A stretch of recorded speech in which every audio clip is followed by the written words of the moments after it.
Have you ever wondered why a certain video game character was the way they were? Like, who looked at Mario and said, yes, that guy, he's definitely a plumber?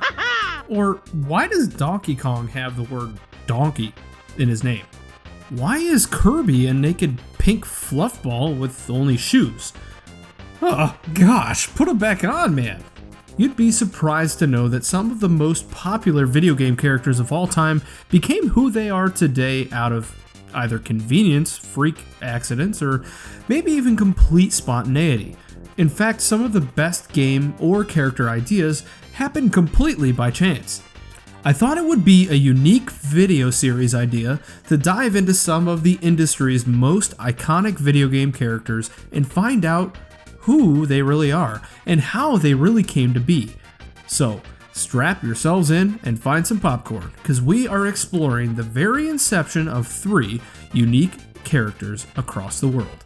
This is Video Game Character Origins. I figured the best place to start with this video was the character that really sparked the video idea in the first place, Kirby.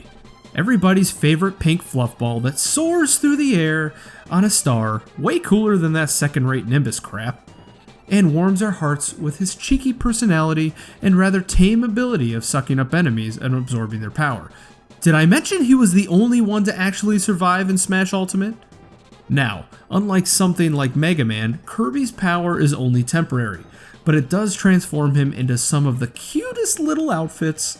Kirby is undoubtedly one of the most iconic Nintendo characters ever, and his cuteness makes the games playable for the whole family.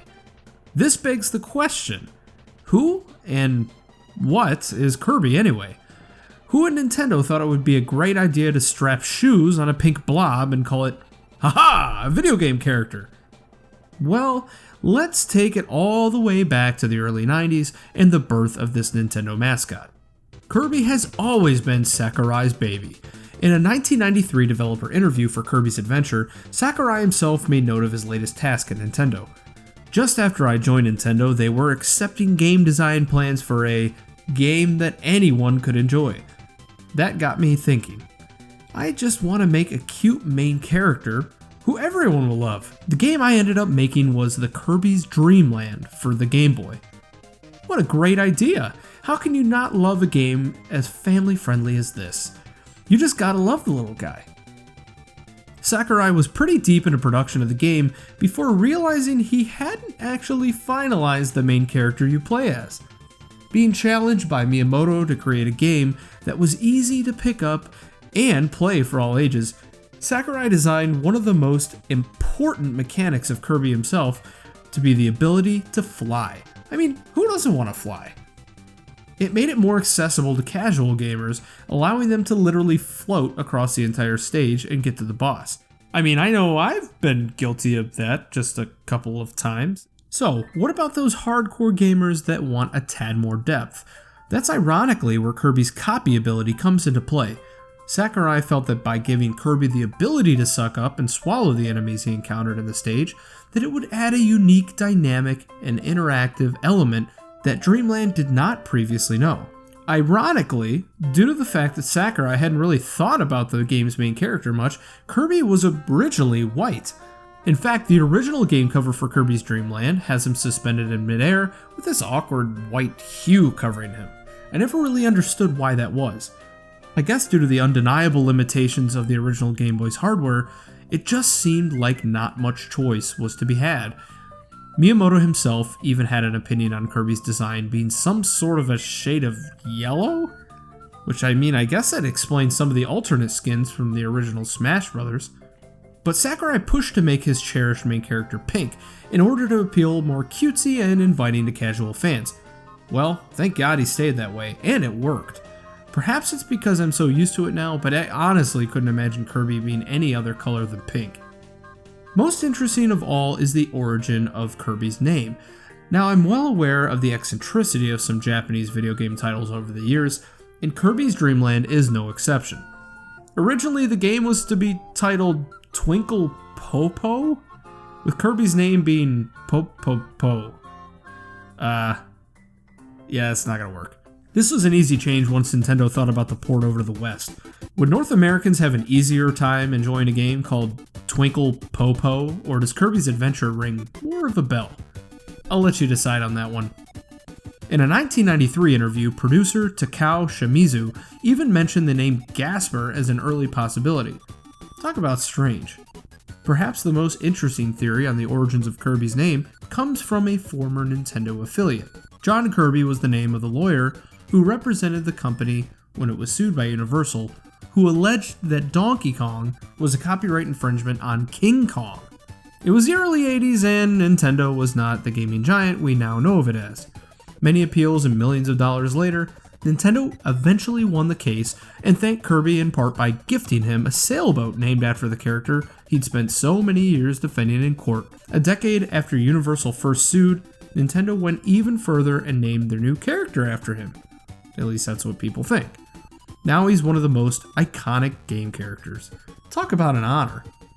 Continuing along the lines of Nintendo comes one of my favorite video game origin stories ever. Most people know that although Bowser is Mario's most famous and unparalleled villain, he certainly wasn't the first. Prior to King Koopa hurling balls of fire at our illustrious hero of Nintendo, another foe took center stage. Donkey Kong was the first ever video game that featured Jumpman, or soon to be known as Mario.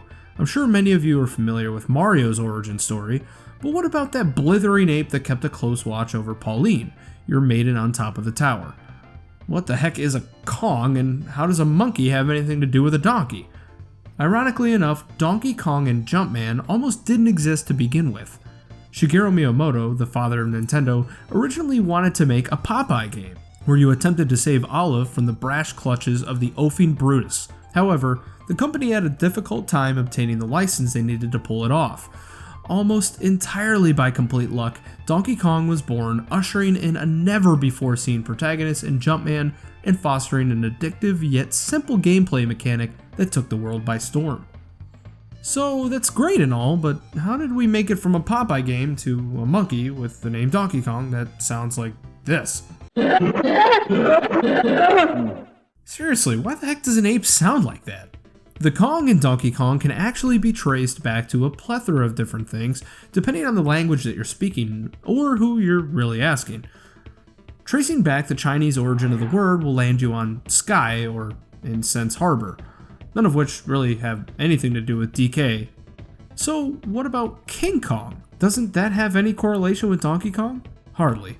The Kong in King Kong simply refers to the name the natives gave to the oversized beast on Skull Island. I can understand why they were getting sued. Not that I can speak for the original Kong, but I think it's of note that the only representation of the word Kong comes from DK or his other relatives. Perhaps it's just as simple as that. With all that said, it still doesn't trace back to the true origin of the word donkey. Surprisingly enough, there are actually a couple of theories on this one. The first, and likely the more realistic one, is that the word donkey is actually referring to lazy, stubborn, or stupid. What better scathing terms to assign to something or someone than calling them a lazy bum? This theory would meet the status quo for genericism. Not much creativity went into that one. The second, and definitely the more amusing rumor, is that the title was supposed to actually be Monkey Kong, but due to a barely legible fax transmission, the screen printers created thousands of pieces of artwork that read Donkey Kong instead. Since the manufacturers were actually in a rush to get the game released, they opted to change the game's title rather than wait for the artwork to be reprinted. Talk about an expensive mistake, and really a long-lasting one. It makes you wonder what was going through their heads to actually think Donkey was a realistic name for a giant ape. Yes. Ironically, the original Donkey Kong in the self-titled installment was supposed to be Jumpman's pet monkey that got loose and captured the pixeled mistress Pauline, leaving the overalled one as the only hope to prevent DK's destruction and kidnapping. In Donkey Kong Jr., which naturally takes place at a later time, Jr. is left to save his dad, who has been captured by Mario, in order to restore peace and tranquility to the world of donkeys. Monkeys, or Kongs, whatever we're calling them. Donkey Kong Jr. made a couple of other appearances over the years, including most famously as a playable character in the original Super Mario Kart, but afterwards never really reached the same level of stardom he previously had in that game. As it stands, or at least according to the Super Mario Wiki page and a few other sources I checked, Donkey Kong Jr. is actually the father of the current Donkey Kong that we know and love from Donkey Kong Country. So I guess that really makes him DK the third? But I guess that would be too confusing. Donkey Kong Jr. never really appeared in many games after the rise of his son, so for now he exists only as his past self in that crazy white tank top. Confused yet? The last notable question to ask concerning the DK family line is, what happened to the original arcade version of Donkey Kong? If you've ever played the Super Nintendo's Donkey Kong Country, you'll undoubtedly remember the opening scene of the crotchety old Cranky Kong playing the original Donkey Kong arcade tune on an antiquated phonograph, only to get blindsided by Donkey Kong himself as he crashes onto the screen. Coincidence? Absolutely not. In fact, Cranky Kong is actually the original Donkey Kong from the Jumpman days of the series. Throughout the game, you can actually find him making subtle cracks at Mario and others, showing surely that his age has contributed to his rotten outlook on the world. The last character I want to talk about in this video is one of my favorite off-color game characters of all time. Duke Nukem. To the king, baby. How is it that the Duke became the unlikely protagonist to save the world from certain destruction? How is it that aliens folded at his presence and females everywhere fawned over his chiseled physique and original but cheesy one-liners?